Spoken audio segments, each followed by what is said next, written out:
नमस्कार दोस्तों, स्वागत है आप लोग का हमारे चैनल मैथ्स मेकर में। तो जैसा कि आप लोग को पता है, डेली हम लोग रेलवे का प्रीवियस ईयर कर रहे हैं। जिस प्रकार से एएलपी में सभी क्वेश्चन हमारी क्लास से मैच किया था, उस प्रकार से हम लोग का कोशिश है कि एनटीपीसी का एग्जाम हो, चाहे टेक्नीशियन का और भी जेई का, उस सभी में मैच जरूर करेगा। जरूर आप लोग हमारे साथ जुड़ें। और जो भी एएलपी का 25 से 29 तक एग्जाम हुआ है, वो भी क्वेश्चन आप लोग को हम daily previous year previous year के सेट में ला रहे हैं। कल परसों के क्लास में आप लोग को हम करवा दिए थे 25 नवंबर के पहला शिफ्ट का। कल जो आप लोग को मिला होगा वो 25 तारीख के सेकेंड शिफ्ट का मिला होगा। और आज जो मिलेगा आप लोग को इवनिंग में, वो 25 तारीख के थर्ड शिफ्ट का मिलेगा। इस प्रकार से डेली करवा रहे हैं। 25 का हो जाएगा, फिर 26, 27, 28, 29 जो भी जितना भी एग्जाम हुआ है वो सभी क्वेश्चन आप लोग के सामने रहेगा। ठीक है, बस आप लोगों को तैयारी करना है जम के। कहीं भी दिक्कत हो तो हमसे ज़रूर जुड़ें, हमसे ज़रूर पूछें। कोई भी दिक्कत हो कहीं भी, थोड़ा सा भी। ठीक है, तो चलिए अब हम लोग स्टार्ट करते हैं अपना क्वेश्चन नंबर पहला से। क्वेश्चन नंबर 1 देखिएगा क्या है। क्वेश्चन नंबर 1, इसको थोड़ा सा हम कर लेते हैं पतला, इसके लो यहाँ। चलिए, क्या है, निम्नलिखित का मान ज्ञात करें। जो भी क्वेश्चन है बहुत ही सिलेक्टेड क्वेश्चन है। एनटीपीसी का जो भी क्वेश्चन है, चाहे ग्रुप डी का भी क्वेश्चन है, आर एनटीपीसी में भी पूछा जाता है, एक दूसरे में पूछा जाता है। ऐसा नहीं कि ग्रुप डी का क्वेश्चन नहीं आएगा दूसरे एग्जाम में एनटीपीसी में, क्योंकि ग्रुप डी 10th लेवल पे होता है। वो सभी का क्वेश्चन रिपीट होता है। जैसा कि आप लोग इस बार के एएलपी में ही देखे होंगे, क्या ये क्वेश्चन ग्रुप डी में नहीं पूछा था, इससे ज़्यादा अच्छा पूछा था, भारी पूछा था। जब एएलपी में ये क्वेश्चन आया है तो क्या ये नहीं आ सकता है? तो ये सोचना बिल्कुल गलत है कि ग्रुप डी का क्वेश्चन एनटीपीसी में नहीं आ सकता है। बिल्कुल आ सकता है, इसलिए ज़रूर हमारे साथ जुड़े। ठीक है, ये सभी एग्जाम्स के लिए बहुत ही महत्वपूर्ण है। चलिए, सबसे पहले इसको सॉल्व, जब ऐसा आता है ना, पीछे से हम लोग सॉल्व करते हैं। तो एकर मान क्या हो जाएगा? एकर मान हो जाएगा कितना? √16 का जो मान होता है वो 4 होता है, तो यहाँ पे हम 4 कर लेंगे। अब फिर कितना बन गया? ये बन गया 12 4 16। अब फिर से 16 का मान कितना होता है? तो 16 का मान क्या होता है? 4। तो इस पूरे की जगह लिख देंगे 4। अब देखिए, 21 4 कितना होता है? 25। तो इस पूरे 21 4 कितना होता है? 21 4 25, मतलब आ गया 225। 225 का वर्गमूल कितना होता है? 15। तो इसके जगह कितना आ जाएगा? 15। इसके जगह जो आ जाएगा वो हमारा 15 आ जाएगा। अब 15 10 कितना होता है? 25। तो √25 का वर्गमूल 5 होता है, जो कि हमारा ऑप्शन नंबर बी में है। तो ऑप्शन बी हमारा बिल्कुल करेक्ट आंसर हो जाएगा। कौन सा option? Option B.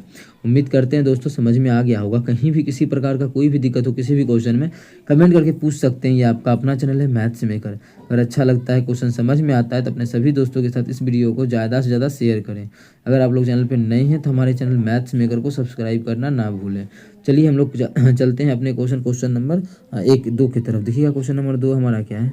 Question number 2, यदि 5,000 रुपये की राशि एक निश्चित साधारण ब्याज की दर पर 1 वर्ष में बढ़कर इतना रुपया हो जाता है, तो उसी साधारण ब्याज की दर पर 8,000 रुपये की राशि 5 वर्ष में कितना हो जाएगा? रेट हमसे पूछा है कि 8,000, मतलब पहले रेट पता करेंगे तभी हम बता पाएंगे कि 8,000 रुपया हम किसी से कर्जा लिए हैं तो वो 5 साल के बाद कितना हो जाएगा। तो ऊपर का तो हमको रेट नहीं पता है, दर कि कितना रुपये सैकड़ा या कितना परसेंटेज पे ब्याज दे रहा है। तो पहले ऊपर से निकाल लेते हैं। क्या बोला? 5,000 का राशि है, कितना हो जाता है? 5900। तो ब्याज कितना हो जाएगा? 900। तो क्या होता है फॉर्मूला? SI बराबर P कितना है? तो P हमारा 5,000 है, तो 5,000 गुना T कितना है? तो क्वेश्चन बोला 1 साल के लिए, गुना रेट नहीं जानते हैं बटा 100। बस हो गया। यहाँ से सॉल्व कर लेते हैं। जब काटेंगे 2 0 2 0, 1 0 से यहाँ से 15 से काटेंगे तो 18। तो रेट जो आ गया वो कितना आ गया? 18%। कितना आ गया? रेट 18%। अब बोला है इसी रेट पर कितना रुपया हो जाएगा? क्या अमाउंट पूछा है? अमाउंट। तो देखिए, रेट पे भी बना सकते हैं। SI पहले निकाल लेते हैं। SI बराबर क्या हो जाएगा? P। तो कितना रुपया आप कर्जा लगा रहा है? 8,000 रुपया। तो 8,000 P गुना T कितना है? 5 वर्ष, गुना रेट तो अभी निकाल ही लिए कितना? 8%, मतलब 100। ठीक है, बटा 100 किए तो यहीं पे बटा 100 कर दी, कोई दिक्कत नहीं है। देखिए इससे क्या होगा? 2 0 से 2 0 खत्म। जब गुना करेंगे 8/40, 40 18 गुना करेंगे 18 चौके 72, 720। साधारण ब्याज जो हो जाएगा 720 हो जाएगा। 8,000 रुपया का साधारण ब्याज आ जाएगा। सही है ना? ये गुना हमारा 720 हो जाएगा। ये भैया 8/40 7200 हो जाएगा। सॉरी, कितना हो जाएगा? 7200 रुपये। क्या हो गया? ये साधारण ब्याज हो गया 8,000 रुपये पे 5 वर्ष में, जो 18% के रेट पे होगा, तो 7200 रुपया हो गया। क्वेश्चन में पूछा है कि कितना रुपया हो जाएगा 5 साल में, मतलब अमाउंट पूछा है। तो 8,000 तो किसी से कर्जा लेवे किए थे, अब प्लस 7200 रुपया ब्याज, तो मिल्क हो जाएगा 15,200। कितना हो जाएगा टोटल? 15,200, जो कि हमारा ऑप्शन नंबर पहला ही है। तो पहला ऑप्शन हमारा हमारा बिल्कुल करेक्ट हो जाएगा। कौन सा ऑप्शन? पहला ऑप्शन। उम्मीद करते हैं दोस्तों समझ में आ गया होगा। कहीं भी किसी प्रकार का कोई भी दिक्कत हो किसी भी क्वेश्चन में कमेंट करके जरूर पूछे। ये आपका अपना चैनल है मैथ्स मेकर। चलिए अगला क्वेश्चन कर लेते हैं। देखिए सभी क्वेश्चन एनटीपीसी का है और एएलपी में भी बहुत क्वेश्चन ऐसा था कि एनटीपीसी से आया है। ग्रुप डी में ऐसा क्वेश्चन 1000 को रहेगा जो कि आप लोगों के लिए एनटीपीसी से आया रहेगा। एनटीपीसी एक ऐसा एग्जाम है जिससे कि क्वेश्चन सभी एग्जाम्स में घूमता है रेलवे के, चाहे ग्रुप डी का हो, चाहे आरपीएफ का, कांस्टेबल जी कोई भी हो, ठीक है, तो सभी एग्जाम में नाचते रहता है। चलिए अगला क्वेश्चन हम लोग कर लेते हैं जो हमारा कितना है, क्वेश्चन नंबर हम बोल सकते हैं, क्वेश्चन नंबर जो है क्वेश्चन नंबर 3 है। तो क्या है क्वेश्चन नंबर 3? चलिए पढ़ते हैं। एक चुनाव का क्वेश्चन है। देखिए चुनाव का क्वेश्चन तो अभी तक फिलहाल नहीं पूछा है इस एग्जाम में, रेलवे के एग्जाम में, लेकिन क्या पता आ जाए। अब फिलहाल मतलब इस बार के बोल रहे हैं एलपी के एग्जाम में, ये तो रेलवे का ही आया हुआ है, लेकिन 21 का क्वेश्चन है, ठीक है। एक चुनाव में एक उम्मीदवार जिसने 37% मत प्राप्त किए और विजयी उम्मीदवार से 52,000 मतों के अंतर से हार गया। इस चुनाव में दोनों उम्मीदवार को डाले गए मतों की कुल संख्या, दोनों उम्मीदवार को कितना मत डाला गया है, इसका कुल संख्या पूछा है। सबसे पहला बात उस चीज़ को हम लोग आसान तरीके से निकाल पाएंगे, लेकिन इसमें ध्यान देना कि अवैध या अवैध मत का बात नहीं किया है, तो और आसान हो गया क्वेश्चन को सॉल्व करना, बहुत ज़्यादा इजी हो गया इस क्वेश्चन को सॉल्व करना। तो देखिए किस प्रकार से सॉल्व हो जाएगा। कुल कोई भी मत जो पड़ा होगा कुल अपने आप में कितना होगा, कुल जो मत होगा वो अपने आप में 100% होगा। अच्छी बात है यहाँ तक, कुल जो मत होगा वो कितना होगा, 100% होगा। अब जो है 37% मत प्राप्त किया, ठीक है, जिसने 37% वोट पाया है, जो विजयी मतों से मतलब एगो को मिला है 37%, मतलब हारने वाला से। क्यों हारने वाला से? तो बोला है कि जो विजयी हुआ है उससे 52,000 कम है, अंतर से हार गया, मतलब ये हारा है। तो हारने वाला को कितना मिला है, हारने वाला को 37%। कुल तो 100% था, तो हारने वाला को 37 मिला, तो जीतने वाला को कितने मिलेगा? तो आप लोग बोलिएगा जीतने वाला को जो मिलेगा 100 में 37 घटा देंगे तो 63% मिल जाएगा। कितना? 63%। अब देखिए आगे क्या बोला है क्वेश्चन में कि उम्मीदवार जो जीता है, उम्मीदवार जीतने वाला उम्मीदवार कितना है, कितना हो गया, 1,000 10,000 लाख, 5,20,000, यही बोला है ना कि जीतने वाला जो उम्मीदवार है वो 5,20,000 वोट के अंतर से हारा है। तो यहाँ पे कितना अंतर से हारा है देखिए, तो हराया क्या विजयी उम्मीदवार से। विजयी उम्मीदवार कौन है? 63% वाला, और हारने वाला कौन है? 37% वाला। तो यहाँ पे देखिए परसेंटेज में अगर देखा जाए तो कितना परसेंटेज से हारा है, जब घटाएंगे तो 6 हो जाएगा, इधर बच गया 5 में 3 गया 2, 26% से हारा है। जो जीतने वाला उम्मीदवार है उससे हारने वाला कितना परसेंट वोट से हारा है, तो 26% वोट से हारा है। और एक्चुअल में इस 26% वोट से नहीं है, परसेंटेज में तो 26% से हारा है ना, लेकिन एक्चुअल में जो वोट से हारा है क्वेश्चन में बोला है वो 5,20,000 को ऐसे टुकड़ा करके लिखे क्या, तो आप लोग बोलेगा सही है, बिल्कुल ऐसे ही लिखिए, 4 को 0 था तो लिख दिए। इससे क्या होगा, 26 दूना 52, फटाफट काटेंगे तो 1% का जो मान आ जाएगा वो आ जाएगा हमारा 2 पर क्या को 0, 1 2 3 4। हमें ज्ञात क्या करना है, तो क्वेश्चन में बोला है कि दोनों उम्मीदवारों को डाले गए मतों की कुल संख्या, तो कुल संख्या तो 100% होता है, तो 1% का मान इतना, तो 100% का मान कितना हो जाएगा, तो इतना में क्या करेंगे, 4 को 0 तो था ही, एक हम 100 से गुना करेंगे तो 2 को 0 और आ जाएगा, तो कुल हमारा इतना वोट हो जाएगा, जो कि हमारा ऑप्शन नंबर बी में है। तो ऑप्शन बी हमारा मैच हो रहा है, आप लोग मैच कर सकते हैं। तो उम्मीद करते हैं दोस्तों समझ में आ गया होगा। इस प्रकार का कोई भी प्रश्न एग्जाम में आएगा तो आप लोग बना पाइएगा। जितना भी हम क्वेश्चन करवा रहे हैं उससे बाहर एक भी क्वेश्चन एग्जाम में नहीं आएगा, विश्वास रखिए। जिस प्रकार से एएलपी में सभी क्वेश्चन लड़ा है उस प्रकार से एनटीपीसी में भी लड़ेगा। मैथ ही करवा रहे हैं, रीजनिंग का भी जरूर करवाएंगे, बहुत ही कोशिश में लगे हुए हैं, अकेला है ना, और कोई है नहीं। तो पीडीएफ तैयार करना, फिर आप लोग को जो भी एग्जाम हुआ है 25 तारीख में वो सभी क्वेश्चन करवाना थोड़ा सा मुश्किल होता है, इसीलिए आप लोग के लिए हम रीजनिंग का भी बहुत जल्द क्लास लाएंगे। चलिए अगला क्वेश्चन करते हैं। और एनटीपीसी का जो भी विद्यार्थी जरूर देखें, इससे बाहर क्वेश्चन नहीं रहेगा। प्रीवियस ईयर भाई कर लिए, उससे बाहर कोई एग्जाम में रहेगा क्या? कभी आपको लगता है कि प्रीवियस ईयर से भी बाहर रहेगा? बिल्कुल नहीं लगना चाहिए, अगर लगता भी है तो गलत लगता है। क्या है, ए की आयु 20 से 6 वर्ष अधिक है। 10 वर्ष पहले देखिए कौन कौन है, ए है, बी है।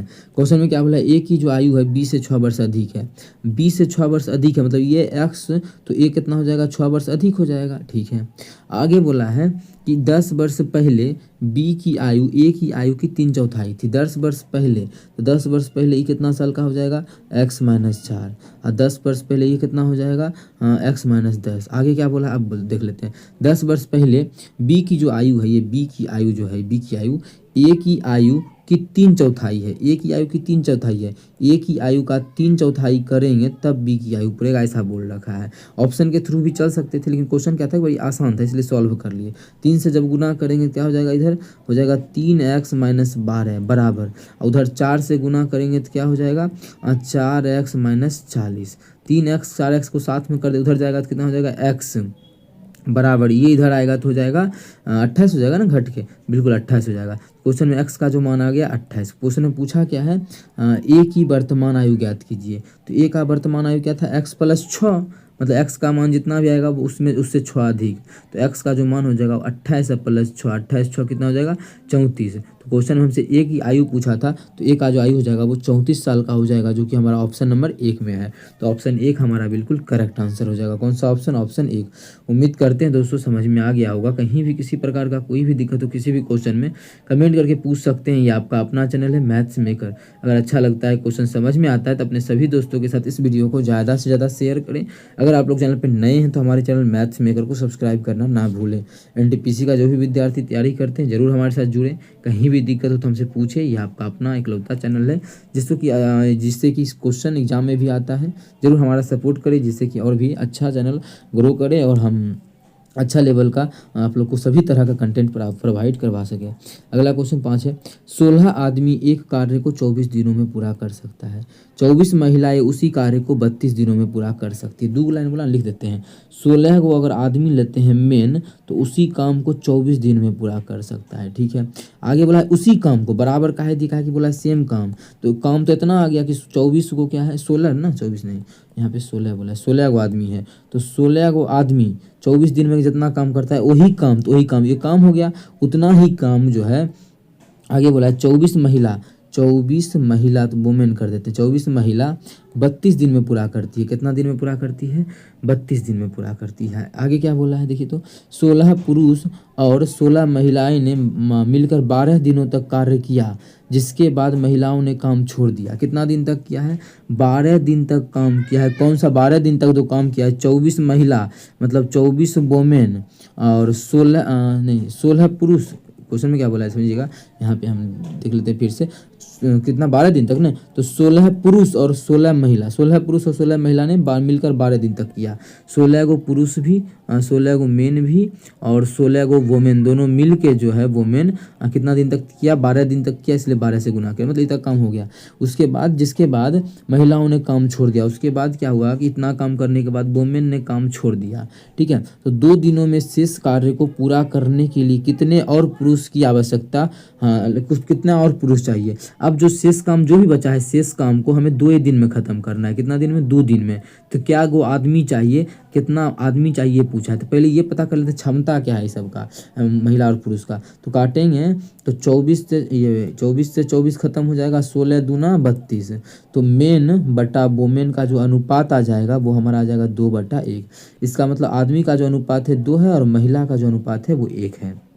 ठीक है, इतना ही है। तो कुल काम कितना है, चाहे इसमें पुट करिए चाहे इसमें, दोनों तो सेम ही है। क्यों सेम है, क्योंकि बराबर का देखिए यहाँ पे सिंबल लग रहा है, इसे ये या ये दोनों क्या है, हमारा सेम ही है। तो जिसमें मन करे उसमें मान को पुट कर लेना है। तो हम हिस्से में कर लेते हैं, तो कुल काम निकल जाएगा, तो टोटल वर्क निकल जाएगा। कितना हो जाएगा, 16 गुना m का मान कितना है, 2 है, तो 16 गुना 2 गुना 24, ये कुल काम आ गया। घटाना जरूरी नहीं है, इसको ऐसे ही रहने दीजिए। और भी मन है तो 16 16 32 भी कर देंगे, लेकिन 16 दूना 32।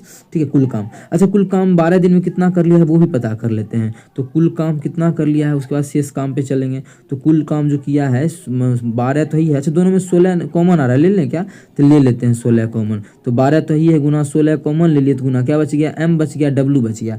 m और w को जोड़ेंगे कितना होगा, 2 1 3, इतना काम हो गया है। अब देखिए शेष काम कितना बचेगा, तो शेष जो हमारा काम बचेगा उसको हम देख लेते हैं। शेष काम, कुल काम कितना था, तो कुल काम यही है ना, कुल जो काम है वो कितना है, कुल जो काम है 16 गुना 2 गुना 24 क्या है, 16, अभी आजा, कुल काम क्या है 16 गुना 2 गुना 24, ये हमारा कुल काम है। हमें तो शेष काम निकालना है, तो कुल काम में माइनस कर देंगे ये वाला काम, कितना है 12 गुना 16 गुना 3, यही तो हमारा शेष काम बचेगा। अब इतना गुना करके घटाना मुश्किल होगा, तो क्या किया जाए, तो देखिए कुछ कॉमन क्या आ रहा है, क्या 16 दोनों में है, 16 कॉमन ले लेते हैं, और 12 भी दोनों में है तो 12 भी कॉमन ले लेते हैं, तो बचेगा क्या 16 और 12 यहाँ से कॉमन ले ली तो क्या बचेगा, यहाँ पे 4 बच गया माइनस, और 16 और 12 कॉमन ली तो क्या बच गया, यहाँ पे 3 बच गया, 4 में से 3 गया तो 1 हो जाएगा, मतलब इसको खत्म ही कर देते हैं। तो शेष जो काम बच गया वो 16 गुना 12 बच गया, कितना 16 गुना 12। अब बोला है इस काम को हमें करवाना है किससे, पुरुष से करवाना है, तो क्या वो पुरुष और चाहिए, कितना काम है, क्या वो पुरुष चाहिए, तो हमको तो पता नहीं है कि क्या वो पुरुष चाहिए, लेकिन पुरुष का क्षमता पता है। समझिएगा कैसे निकलेगा, आप देखिए आसान तरीके से क्वेश्चन को हमें, तो अब जो हमें है शेष काम को करवाना है किससे, 2 दिन में खत्म होना चाहिए, तो 2 दिन में खत्म होना चाहिए। क्या वो आदमी मिला दे, तो मान लेते हैं x को आदमी मिला दिए, आदमी का क्षमता, एक आदमी का कितना क्षमता है, 2 क्षमता है, ठीक है, और कुल काम जो बचा हुआ है वो है 16 गुना 12, बहुत अच्छे से समझिएगा।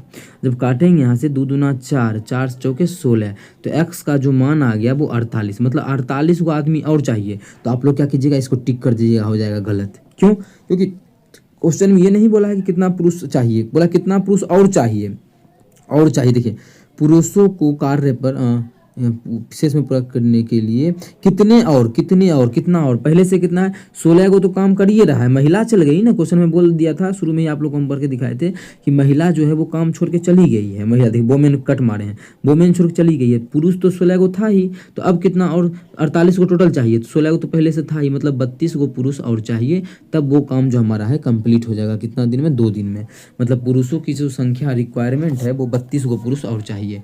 उम्मीद करते हैं दोस्तों समझ में आ गया होगा, बहुत ही क्वेश्चन अच्छा था, एनटीपीसी 2021 में पूछा गया प्रश्न था, और शिफ्ट दूसरा स्टेज 1 CBT 1 में ही पूछा गया प्रश्न है, और अच्छा क्वेश्चन है, आप लोग इस प्रकार से कीजिए। कहीं भी दिक्कत होता है तो हमसे ज़रूर पूछे, ये आपका अपना चैनल है मैथ्स मेकर, बस उसमें कैलकुलेशन भी सब गुना नहीं करना है, जो आप लोग को बुक में सोल्यूशन देगा सबको गुना कर करके वो नहीं करना है, कोशिश करना है कि कैसे हम इस सभी से बचें कॉमन उमन लेके। चलिए अगला क्वेश्चन पे चलते हैं, क्वेश्चन नंबर 8, क्या है क्वेश्चन नंबर 8, प्रथम 8 विषम प्राकृत संख्याओं का माध्य, विषम प्राकृत संख्या का माध्य पूछा है, क्या विषम हो और प्राकृत संख्या हो, ठीक है, तो प्रथम 8 विषम संख्याओं का माध्य, तो किस प्रकार से निकाले, तो इसका पहले आप लोग को हम बेसिक से बता दिया, ट्रिक से ही, तो डायरेक्ट आप लोग को हम ट्रिक पे ही बता दें क्या, पहले अब ट्रिक पे नहीं, पहले आप लोग को थोड़ा सा बेसिक समझाते। प्रथम 8 को संख्या ले लेते विषम संख्या, तो पहला क्या है 1 है, पहला जो हमारा विषम प्राकृत संख्या है वो 1 है, एक सेकेंड हाँ 1 है, दूसरा क्या है 3 है, 5 है, 7 है, 9 है, 11 है, 13 है, ठीक है, अब क्या हो गया 4 3 7, 8 को बोला है ना, तो 15 है, यही तो हमारा है विषम संख्या, विषम प्राकृत संख्या क्या है हमारा, यही है, ठीक है, 8 को बोला था, अब प्राकृत संख्या बोला, विषम भी बोला, ले लिया। इसका माध्य पूछा है ना, तो माध्य में क्या होता है, सबको जोड़ के भाग कर देते हैं, कितना से जय को संख्या है, तो क्या सबको जोड़ें, तो ऐसा नहीं करना है। जब भी ये AP में रहे तो आसान क्या तरीका है, पहला और लास्ट को जोड़ के दूसरे भाग कर दीजिए, AP में है ये है, देख सकते हैं आप लोग, तो दोनों को जोड़ के दूसरे भाग करेंगे तो 15 1 16, 16/2, 16/2, तो हमारा 8 तो बिल्कुल करेक्ट आंसर हो जाएगा। कौन सा ऑप्शन, ऑप्शन D। उम्मीद करते हैं समझ में आ गया होगा। पहला बात एक चीज़ और, आप लोग 11 और 9 को पहले ही काट सकते थे, क्यों, क्योंकि पूछा है विषम प्राकृत संख्या और 8 को दिया है, 8 को विषम संख्या है, तो उसका जो आंसर आएगा माध्य का या फिर बोले औसत का, तो वो सम संख्या आएगा, जो कि सम संख्या आप लोगों के सामने है। तो इस प्रकार से आप लोगों को क्वेश्चन बनाना है। कहीं भी दिक्कत होता है ना तो हमसे ज़रूर पूछिए, ठीक है, कहीं भी दिक्कत होता है किसी भी क्वेश्चन में, मैथ में, रीजनिंग में, तो आप लोग ज़रूर कमेंट करके पूछें, हम उसके लिए तैयार रहते हैं हमेशा आप लोगों को जवाब देने के लिए। आप लोग बस पूछते नहीं हैं, इसीलिए कमेंट में भी कुछ लिख के चले जाते हैं। क्वेश्चन को पूछना है ना, क्या आप लोग हम एग्ज़ाम LP का दिए नहीं दिए, CGL का दिए नहीं दिए, कोई भी एग्ज़ाम, उससे मतलब नहीं रखना है। आप लोगों को अगर समझ में नहीं आता है तो कमेंट करके हमें बताइए, उस चीज़ को हम सुधारेंगे और अच्छे ढंग से आप लोगों के बीच में हम उभर के आएंगे। लेकिन ये जो कि आप अपना LP का रिजल्ट दिखाइए, अपना AP का क्या दिखाए रिजल्ट आप लोगों को, हम पीजीसीएल में सेलेक्टेड हैं, क्या उसका रिजल्ट दिखा है? या फिर एलपी में सबका सब मैथ्स का सही 20 का 20 मैथ सही बनाए वो दिखा है? रीजनिंग 25 में 25 सही बनाए तो वो दिखा है? तो वो सभी से मतलब आप लोग को नहीं रखना चाहिए। या फिर सीजी कुछ भी कर रहे हैं, आप लोग को अगर क्वेश्चन समझ में नहीं आता है तो हमसे पूछे, कहीं भी एक लाइन अगर दिक्कत होता है तो हम अगर नहीं बताते हैं तो आप लोग गंदा कमेंट जो भी करते अब फालतू टाइप का कमेंट वो सभी कीजिए, लेकिन आप लोग कमेंट समझ में आना चाहिए। मेन इतनी सी बात है, समझ में नहीं आता तो उसका जिम्मेदारी हम लेते हैं, उसके बाद बाकी बात निजी ज़िंदगी में जाना ही नहीं है। बस मेन है कि आप लोगों को समझ में आना चाहिए क्वेश्चन, बस इतना पे ही आप लोगों का फोकस होना चाहिए, और मेरा फोकस मेन रहता है समझाने पे।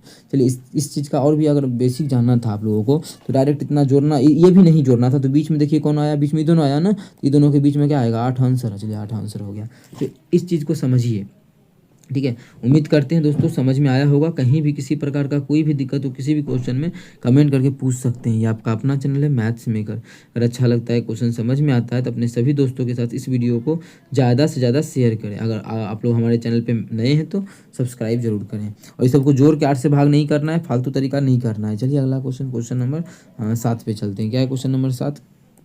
देखिए, जीवा ने एक वस्तु को 2500 रुपये में खरीदा। ठीक है, जीवा नाम का जो लड़का है वो किसी वस्तु को जो है 2500 में खरीदा। अच्छी बात है, खरीद लिया। उसके बाद क्या किया तो पढ़ते हैं क्वेश्चन। तथा उसने क्रय मूल्य से 25% ज़्यादा मूल्य पर बेचा तथा उस पर 125 कर अदा किया तो उसका लाभ ज्ञात कीजिए। अब चलिए एक एक चीज़ पहले देख लेते हैं क्वेश्चन में किस प्रकार से हमें क्वेश्चन को डील करना है। सबसे पहले कितना में वो खरीदा है, उस वस्तु को कितना में खरीदा है, हम लोग उस पर जाएंगे सबसे पहले। तो खरीदा जो है वो 2500 में खरीदा है, तो सीपी लिख दें 2500। चलिए यहाँ पर जो लिख लेते हैं जीवा है ना, तो जीवा हुआ से कोई मतलब नहीं है, डायरेक्ट समझिए सीपी जो है उस वस्तु का वो कितना है 2500 है उस वस्तु का सीपी। ओके, अच्छी बात है। आगे, उसे क्रय मूल्य से 25% ज़्यादा पर बेचा। बेचा कितना में तो बेचा जो एसपी जो किया 25% अधिक पर, तो 2500 रुपया था, इसका 25% कितना हो जाएगा तो 25/100 अगर देखेंगे तो आप लोग बोलेगा जी बिल्कुल 2 जीरो से 625 अधिक लिया होगा, तो एक से 625 अधिक रुपया में बेचा होगा। मतलब ये जो बेचा है वो 3125 में बेचा। कितना में 3125 में बेचा। लेकिन क्या हुआ बेचारा के साथ, इस बेचारा के साथ क्या हुआ, कर देना पड़ गया। कितना 125 रुपया का कर अदा किया, तो 125 रुपया तो खत्म ही हो गया, कर अदा कर दिया 125 रुपया का। मतलब ओरिजिनली जो है कितना में बेचा है 3000 में बेचा है, बोल सकते हैं। 2500 का चीज़ 3000 में बेच रहा है, कितना का लाभ हो रहा है, तो आप लोग बोलिएगा ज़्यादा कहाँ 500 का लाभ हो रहा है। क्या ऑप्शन में नहीं है 500? बिल्कुल ऑप्शन में 500 है, तो 500 जो है ऑप्शन नंबर ए हमारा बिल्कुल करेक्ट आंसर हो जाएगा। कौन सा ऑप्शन? Option A. उम्मीद करते हैं दोस्तों समझ में आ गया होगा। कहीं भी किसी प्रकार का कोई भी दिक्कत हो किसी भी क्वेश्चन में कमेंट करके पूछ सकते हैं। यह आपका अपना चैनल है मैथ्स मेकर। अगर अच्छा लगता है, क्वेश्चन समझ में आता है तो अपने सभी चलिए अगला क्वेश्चन पे चलते हैं, क्वेश्चन नंबर 8 पे। तो देखिए क्वेश्चन नंबर 8 क्या है, यदि n एक प्राकृत संख्या है तो n³ - 1 हमेशा क्या चीज़ से भाग होगा। n के बारे में क्या बोला है, प्राकृत संख्या है, तो n³ - n जो है वो हमेशा किस चीज़ की, n³ - n हमेशा डैश से विभाज्य होगा। जब ये प्राकृत संख्या है तो आप लोग का जो मन करे वो मान रख दीजिए। लेकिन 1 रखेंगे तो 0 हो जाएगा, तो 1 मत रखिए, 2 रख लेते हैं। तो सबसे छोटा मान रखना है, जल्दी आंसर आ जाएगा। तो 2 का क्यूब कितना होता है 8, 2 का क्यूब कितना होता है 8 - 2 तो 6 आ गया। आगे चेक करने का कोई जरूरी नहीं, यही भी आंसर टिक कर दीजिए। अगर n एक प्राकृत संख्या है तो n³ - n जो होगा वो हमेशा 6 से भाग लगेगा। आप लोग का मन करे 3 रखे, तीनों रखे चेक कीजिए, 2 रखे चेक किए, 3 रखेंगे, 3 का क्यूब - 3, तो 3 का क्यूब क्या होता है 3 3 होती है 27, 27 में से 3 गया कितना हो जाएगा 24। तो आ गया ना, देखिए भाग लग रहा है 6 से, 6 देखिए 24 से लगेगा। 24 से क्यों लगेगा, अब बोलिएगा 8 से लगेगा। ठीक है, मानिए 8 से लग जाता है, तो क्या ये 8 से लगेगा? नहीं, तो बोला है सभी संख्या में लगना चाहिए हमेशा। हमेशा हमेशा हमेशा किससे भाग होगा, चाहे 6 हो, चाहे 24 हो, चाहे आगे वाला जो भी मान होगा। मानिए ये तो 8 से हो जाएगा, लेकिन ये नहीं होगा, तो हमेशा का बात गलत हो जाएगा। क्वेश्चन बोला कि हमेशा भाग होना चाहिए, तो वह संख्या हमारा 6 हो जाएगा। उम्मीद करते हैं समझ में आया होगा। चलिए आगे की तरफ चलते हैं। क्वेश्चन नंबर जो हमारा है क्वेश्चन नंबर 9 क्या है, यदि एक बिंदु ए से बिंदु बी तक 45 किलोमीटर प्रति घंटा की गति से गाड़ी चला रहे हैं। यदि आप एक बिंदु से, ठीक है, आप एक बिंदु ए से बिंदु बी तक 45 किलोमीटर प्रति घंटा से रफ्तार से गाड़ी चला रहे हैं। आपका दोस्त बिंदु ए, देखिए क्या बोला है, जो हम खुद के बारे में क्या बोला है, खुद के बारे में बोला है ए से लेके, ए से अबे आजा, ए से अबे ए से लेके बी तक जो चला रहे हैं वो रफ्तार है 45 किलोमीटर पर आवर का। कितना? 45 किलोमीटर पर आवर का। आगे बोला है आपका दोस्त बी से ए तक के 53 किलोमीटर प्रति घंटा। जो मेरा दोस्त है वो बी से ए तक चला रहा है किस रफ्तार से? देखिए यहाँ बोला है 53 किलोमीटर प्रति घंटा की गति से गाड़ी चला रहा है। बी से ए तक जो ये चला रहा है, ये चला रहा है 53 किलोमीटर प्रति घंटा की रफ्तार से। कितना? ये जो चला रहा है वो चला रहा है 53, अभी आजा, 53 किलोमीटर पर आवर की रफ्तार से। ठीक है, अभी क्या कलर ले लिए हैं, भीग है जब। ठीक है, तो कितना किस रफ्तार से चला रहे हैं? 53 किलोमीटर पर घंटा की रफ्तार से। तो 53 किलोमीटर पर घंटा की रफ्तार से। ठीक है, ये आने का है, इसका जाने का है। ठीक है, आगे दोनों बिंदुओं के बीच की दूरी 1029 है। दोनों बिंदु के बीच का जो दूरी है ना, दोनों मतलब ए से बी तक का जो दूरी दिया हुआ है, ये दूरी वो हमारा जो दिया है वो 1029 किलोमीटर है। कितना है? 1029 किलोमीटर है। क्वेश्चन में ही दिया है दोनों के बीच का जो दूरी है 1029 किलोमीटर। आगे बोला है और आप दोनों एक ही समय पर आरंभ करते हैं। दोनों एक ही समय पे, जो समय पे ये चलना स्टार्ट किया उसी समय पे चलना ये स्टार्ट किया। समय क्या है? सेम है। तो एक दूसरे को पार करने में आपको कितने घंटे का समय लगेगा? एक ही समय चलना स्टार्ट किया है तो आपको पार करने में कितना समय लगेगा? एक ही समय बोल दिया है तो बहुत अच्छा बात बोल दिया है। तो पार करने में कितना समय लगेगा? कुल कितना डिस्टेंस है इस दोनों के बीच का? तो हमें क्या निकालना है? समय। समय बराबर है दूरी बटा चाल। दूरी के कुल तो इतना है ना, कहाँ मिलेंगे पता चल जाएगा। तो इतना ही ना, कुछ इधर से कोई आ रहा है, कोई इधर से आ रहा है। ठीक है, तो 1029 किलोमीटर का दूरी चलना है। और एक रफ्तार क्या हो जाएगा? एक दूसरे का विपरीत। एगो इधर से जा रहा है तो दूसरा इधर से आ रहा है। एगो है 45 किलोमीटर प्रति घंटा की रफ्तार से, दूसरा है 53 किलोमीटर प्रति घंटा की रफ्तार से। ठीक है, तो कुल क्या हो जाएगा? अगर विपरीत दिशा में जाता है तो आप लोग को बताए हैं चाल क्या होता है? जुड़ जाता है, सापेक्ष चाल। तो 5 3 8 5 4 9 कितना हो गया? 98 किलोमीटर पर आवर। कितना? 98 किलोमीटर पर आवर। तो यही तो मेरा आंसर हो जाएगा। समय कितना देर के बाद मिलेगा? यहाँ से इसको काटा पीटी कर लेंगे, आंसर आ जाएगा। अब किससे काटे? पहले दो से काटते हैं। 2 से तो कटेगा नहीं। 2 से कटेगा, देखिए 8 है यहाँ पे 9 है। 2 से नहीं कटेगा तो पहला बात कि 10 नहीं हो सकता है, 11 नहीं हो सकता है, पॉइंट में ही आंसर होगा। अब देखिए अगर 10.5 होगा कि 9.5 होगा, तो 10 मानी 10 देखते हैं बैठा के। 10 अगर बैठाएंगे तो मानी 10 से अगर गुणों करते हैं तो कितना हो जाएगा? 10 से गुना करेंगे तो 980 होगा। तो 980 से भी अधिक है। मतलब मानिए कि हम 10 से गुना करते हैं तो ये उससे भी अधिक है, 10 से भी अधिक है। मतलब 10 से अधिक बार में कटेगा तो 9 बार में तो कटेगा ही नहीं, ये भी गलत हो गया। तो बिना काटे देखिए किस प्रकार से हम लोग आंसर को टिक कर लिए। कितना? मतलब ये जो कट जाएगा वो 10.5 बार में कट जाएगा। कितना? 10.5 बार में। ऐसे भी आप लोग देखिएगा 10 से गुना करेंगे तो 980, और फिर बोला है 0.5 मतलब एक आधा आधा कितना होता है? 49, जोड़ेंगे तो 2 100 कितना हो जाएगा? 1029। तो ऑप्शन कितना आ गया? 10.5 घंटा। मतलब उसको मिलने में लगेगा, कुछ दूरी ये चलेगा, कुछ दूरी ये चलेगा। अब देखिए एक चीज़ और समझिएगा, बच्चा को दिक्कत होता है कि कुल दूरी यहाँ पे हम क्यों लिए? क्योंकि मिलने का बात किया तो कुल दूरी क्यों लिए? अरे भाई समझिएगा, यहाँ से चलना स्टार्ट किया, ये चला होगा मानी तनिए दूर, इतने चला, ये चला होगा मानी पूरा। लेकिन डिस्टेंस जब मिलेगा तो ये कुछ चला, कुछ ही चलेगा, तो दूरी तो पूरा कवर हो गया ना। कुछ ये चला और कुछ ये चला, लेकिन दूरी जो हमारा कवर हो गया वो पूरा कवर हो गया। इसीलिए क्या करते हैं कि दोनों का जो बीच का दूरी यहाँ पे लेते हैं और कुल यहाँ पे स्पीड ले लिए, उस प्रकार से समय निकाल दी। 10.5 घंटे का समय लगा। उम्मीद करते हैं समझ में आया होगा। कहीं भी किसी प्रकार का कोई भी दिक्कत हो कमेंट करके जरूर पूछें। अगला क्वेश्चन, लास्ट क्वेश्चन आज का है 10 नंबर क्वेश्चन। ये क्वेश्चन छोड़ दें आप लोगों के लिए, हम करवा ही दे, चलिए करवा ही देते हैं। क्या है क्वेश्चन?